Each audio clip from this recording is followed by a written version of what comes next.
can cut it out if you don't want to talk about it. Yeah, I have. Well, I was diagnosed when I was 17 with PTSD, single incident, and generalized anxiety disorder. Did you get medication? Yeah, Did you take the medication? I still take medication So every you day. still it works? Like you have like a Yeah, if I'm not on it, dude, like in the morning, I've forgotten it and gotten all the way to the office, and I'll start noticing like I'm jerking and my palms are sweaty. I just get nervous. I just get nervous, and like, well, as our audience already knows, my ass will start to sweat more than anything else. Yeah, but when I feel my palms starting to sweat, that's when I know. Like, so it's like physical, man. So like you actually feel that shit. It's the looming incoming anxiety attack, and anything could set me off. It's called impending doom, bro. Yeah, it's the feeling of impending doom. Yeah, and anything could set me off. Like, I say set me off. Anything could trigger that anxiety to just explode. Like, I will just overthink shit. Like, I'll hear someone laugh in the other room, and for some reason, I'll rationalize it that they're laughing about something I've said or done or something that I am doing.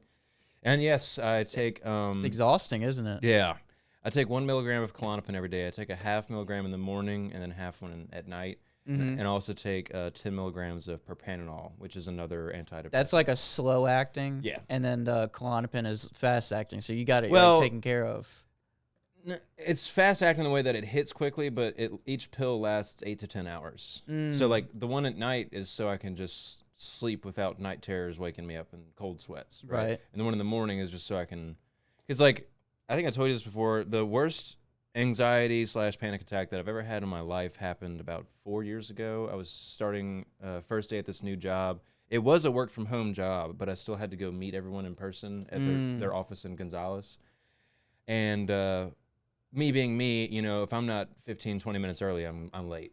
Like I'm late for being early, right? So on the way there, I turned off on Airline Highway after I got off the interstate.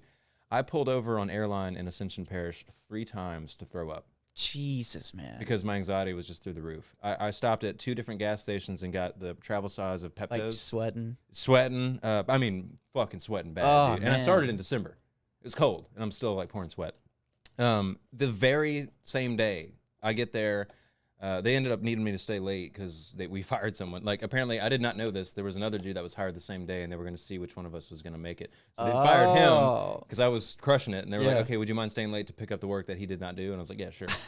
That very same day, though, while I was like imaging some servers and stuff, like installing server 2012 R2 or some shit, I called my primary care physician, and I was like, I need to see you as soon as you can take me. I went to her, and I told her, I'm fucking sick of this. For like 5 years, I've been dealing with this every day, like where I overthink shit. I get literally physically fucking sick. I sweat. I can't even finish sentences. I can't finish thoughts. Like, I just get fucking anxious, man. Like, I just have panic attacks.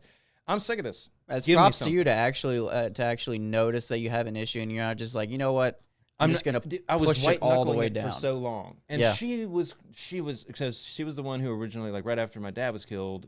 I fucking watched them scrape his remains off the road with a shovel, like at 17. That's rough, right? So that's very rough. When that first happened, she put me on a bunch of different antidepressants that are SSRIs, like Celexa and Zoloft and Buspirone. I took Zoloft, Excedrin, and Excedrin. Yeah, is it Excedrin?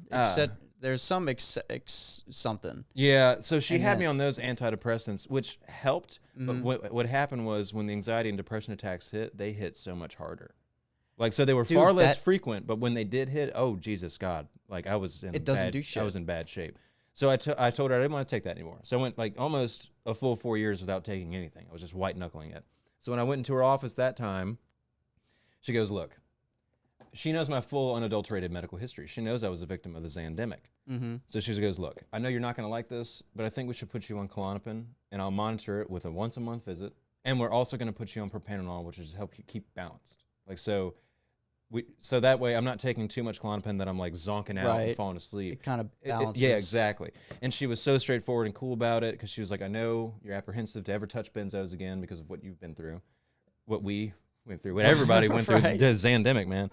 But yes, I've been doing that now for like 3 years, I think. That's awesome. Almost 3 years, yeah. And it has, I mean, look at what's happened in my life the last 3 years, bro. Yeah, you're fucking Finished killing college, it, got this badass job, built a boat, I just bought a second boat. What? Yeah, dude. What the fuck are you doing? Yeah, I'm getting it Saturday. Dude, you gotta send me everything. You gotta send me pictures of everything. I haven't told you this yet. Yeah, no. I just bought a boat, man. What the fuck, bro? Yeah, one for me, and you got a fishing pole for me dude, too. So this one, you're gonna love it. It's so cute. It's 10 feet long. It's literally half. What? It's like one of those like jet things that we It's a little saw. bateau. Yeah. It's a flat bottom. Yeah. So instead of like that jet boat had a V hull, it's a flat bottom like mine is, but it has rivets. So instead of sliding, it actually cuts into the water. That's awesome. You're gonna love it though, dude. It's 10 feet long and 36 inches wide. Dude, what? So the reason I got this was because I want to strap that one on the front of my big boat. And I can take this little boat. It's so light, I can carry it with a rope. Just drag it behind me. Huh? So I can go into the spillway, and all those ponds that form when the water falls, they're just loaded with fish. Dude. But I can't get my big-ass boat over that fucking hill, because I have to be able to carry that damn thing. Bro, we gotta... Yeah, we're gonna fuck it up. I'm gonna sand it down and repaint it before we take it out. But it's got numbers. It's registered wildlife and fisheries. It's totally legal. No shit. The only thing is, since it's so short, we have to wear our life vests at all times. That's the only thing. I don't give a fuck about honestly a smart move anyway. I don't give a fuck about that. Yeah, Save my fucking life. We got a new boat. We got to figure out a name for it. I was thinking heap of ship. That's great. Dirty little oar. I like heap of ship. Or chum stain. I've got all these funny boat. I've got all these funny boat names. Chum stain and heap of ship. Yeah, heap of ship. Contenders. Those are top two contenders. I liked dirty little oar. Like oar, yeah, like a paddle. Yeah. That was funny when I said it out loud, but like heap of ship is funny, dude. Yeah. Like, imagine you see it, because I can only fit a 15 horsepower motor on it, so it's just it's gonna go real slow. But imagine we're passing someone in the spillway and then branded real heap of ship. Heap of ship. And then the poo emoji from the iPhone. Oh yes, that would be perfect. Put that on like an eye or something. My buddy that owns that print shop that I got all my decals in the current boat from, I'm gonna get him to do this. Yes. And he can do that. He can do emojis and stuff. That's amazing. Bro, you mind if we just split one of these? Yeah, let's split There's one. not really anything small enough, and most of this shit is fucking coconut in it. Yeah, fuck that. And I'm not a fan of mounds. So yeah, I'm not a fan of fucking coconut. I'm not a fan of bullshit. That's what I'm not a fan of. So what we're gonna do? We're gonna take a turkey snack. We're gonna what the fuck? Let's do that. A 9 cat? Is that like a Kit Kat? A 9 cat tat. All right. So we're gonna show that not to the 8. camera. Not 8, dude. It's fucking 9. It's fucking 9, bro. It's certainly not 8.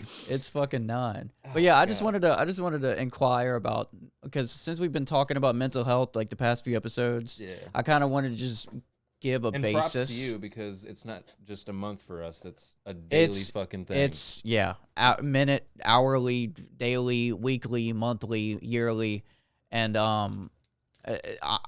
it's interesting that you say that you were 4 years on, 4 years off, because I gave it a shot.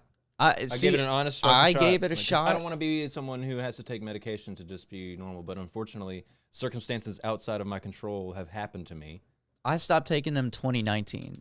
Okay. So I'm like 5 years off, and I stopped taking them because they didn't give me any of like the short-term hard stuff like Klonopin, which is actually what I needed. Yeah. Because I would have... Yeah, they were giving like Beastbrone and everything else. They were giving me... I've tried like 4 or 5 different slow-acting stuff to where it had to get your system... It takes like 2 weeks before... Longer. Yeah. Longer. Yeah. So like I would just be waiting and waiting and waiting. And like you said, my anxiety was hitting so much harder than the medication was actually putting out.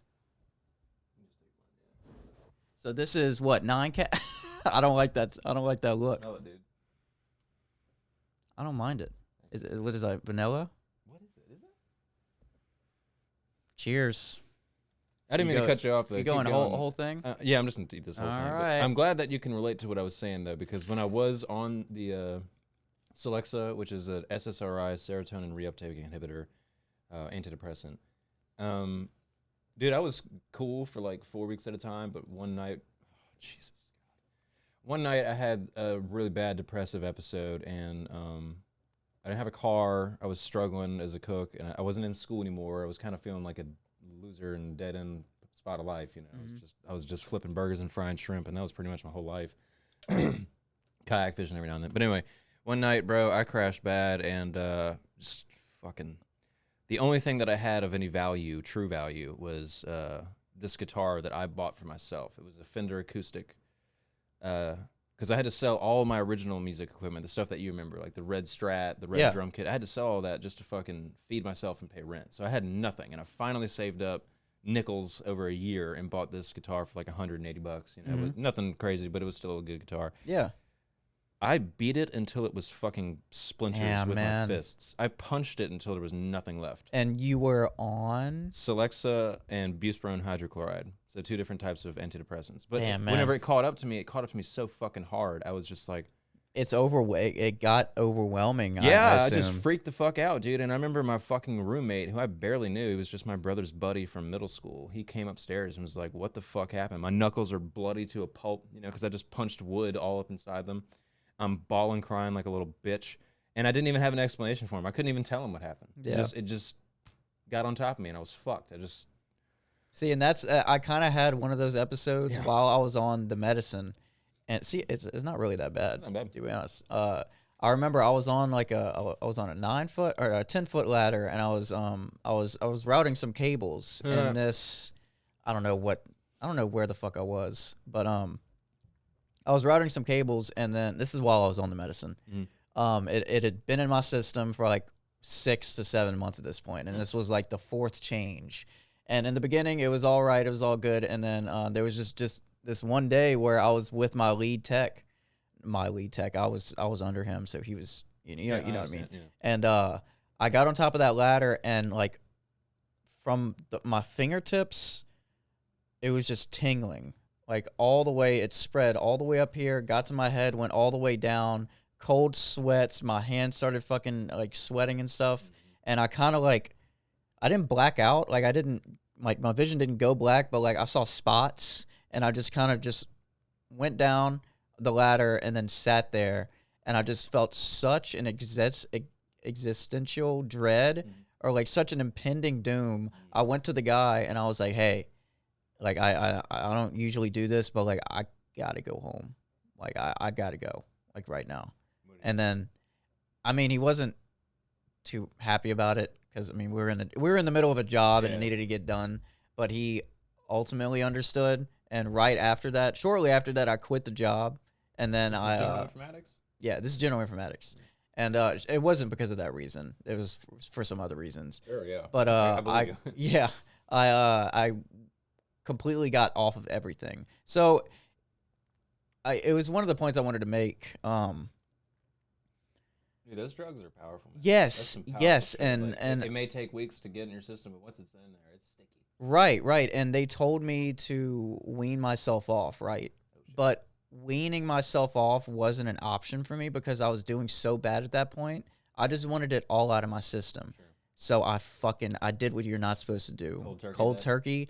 I still have side effects. Oh, what? It's really weird. Like it would. Well, it changes the way the receptors in your brain send and receive like chemical messages. So it's kind of like, I really can't explain it. It's like a split second will happen where I get like dizzy for maybe like a second or two, and then like I go back into reality. I know what you're talking about. It's almost like you're waking up again. It's you get yes, and you kind of just come to. Like mixed with like an acid flashback. Yeah, like that, not like the actual flashback, but the feeling of something triggering where it's like different. Something's happening or something. And then I'll snap. Like it's not like my eyes don't like fucking roll in the back of my head. It's just maybe, I bet you if you look at my eyes while that's happening, they're like dilating and like not dilating. Something. Yeah. I don't know. I feel like something goes on. Dilate and then they constrict real tight. Yeah, probably see that in action. So I think so. That still happens to you, man. Yeah, still. I quit 2020, 2019, so like and 4 or 5 years ago. Yeah, that's crazy. That's saying that out loud. Yeah, that's still affecting me. So, yeah, I'm gonna. Don't cut cold turkey. Please wean yourself off of it if you can. With doctor supervision too, because they can actually give you stuff to help with the side effects of weaning off. Yeah, like they can give you other shit that's not an antidepressant. It's just like this chemical that'll stop your receptors from just being shocked. I didn't want it anymore. Dude, your nerves will come back with a fucking vengeance. Yeah, like they'll start to wake up again where they haven't been talking. Mm-hmm. They've just been tossing around. The receptors haven't been communicating, so they've just been kind of mute to each other. And all of a sudden they're not. Ooh. Yeah, I mean that's like. The neurons in your brain are not firing the way they should, and all of a sudden they start. Yeah, it's like a fucking jolt. Oh, that's kind of what it's a jolt of something. Yeah, that's your neurons being like, we can talk again, and they're like letting you fucking know, and you can feel it. Yeah, that's funny, but it's also like, god damn it. And I stopped taking it because as you can tell from the story, like it wasn't making things better. I tried 4 different medications. I'm not trying them again unless they get me something that can actively stop an anxiety attack from happening. like Klonopin or Xanax, that would work. So, but I also don't want to get into that. yeah, so that's what I was about to say. So, Xanax bars, I won't ever touch again for, why. I mean, I told you a story. Yeah, I'm not. Yeah, that shit's amnesia in a pill, and it's poison. Yeah. In every definition of that word, that shit is fucking poison. Yes, it is. So when my doctor floated me Klonopin, I was like, oh man, you know how I feel about benzos. I don't really want to fuck with them. And she's like, no, this is gonna be different, okay? Because like you're not, even if you crush it up and take it like a BC powder, like I told you I was doing, and she knows this too. I mean, she's not gonna be a very effective doctor if she doesn't know. If she doesn't know everything, yeah. Right. And plus, she's bound by patient-doctor privilege. She can't say any of this shit. Right. So I don't have to worry about her talking about it. So she was like, no, the Klonopin's gonna be different. Even if you did crush it up, it still has like an 8 to 12 hour half-life. So like you won't feel it hit you in the face immediately. It'll take like an hour to hit, and when it does, you won't really know. It's gonna be subtle as hell. That's awesome. Your palms just won't sweat. You won't be looking over your shoulder, breathing. Send me that, and then next time I see my my primary care visit. Yeah, I'm so glad that I agreed to do this because like like we just discussed, it was life changing. Yeah, like, I mean, I'm glad that that's working out for you. That's awesome. I didn't get any of the weird shit that would happen on Xanax. No blackouts, no sleepiness. You know, I'm fully aware of what the fuck has happened the last 3 years. Yeah, during the Zandemic. Ooh, I'm missing like 2 years. I don't know what the fuck was going on. Like, 2017, 2018, I couldn't tell you what the fuck I was doing. No, but with this stuff, I don't have any of that. Even whenever I drink on it. Like no shit, tonight, so I'm off work tomorrow. So tonight when I go home, I got some burgers I'm going to make on my cast iron. But I'm going to eat later, and I'm going to drink, like, some beers. However many beers. Yeah, I'm going to drink X amount of beers. But I'll be able to remember whatever it is I watched or what I was reading. It's not like that with Xanax. Xanax is like, you're gone. But with this out immediately as soon as alcohol is introduced. Yeah, and even with Klonopin, she's my doctor, so she's going to tell me, you're not supposed to drink on it, but you totally can. You totally can. Yeah. Live your life as you would. Just remember to take this one in the morning as soon as you wake up, and take this one before you go to bed. And that's what I do, and it's been great. The only thing I am not looking forward to, like you said, is whenever I do finally decide that I don't want to be chemically dependent on any kind of drug. Don't cold turkey, man. Well, don't do it. The only withdrawals that will kill you are alcohol and benzos.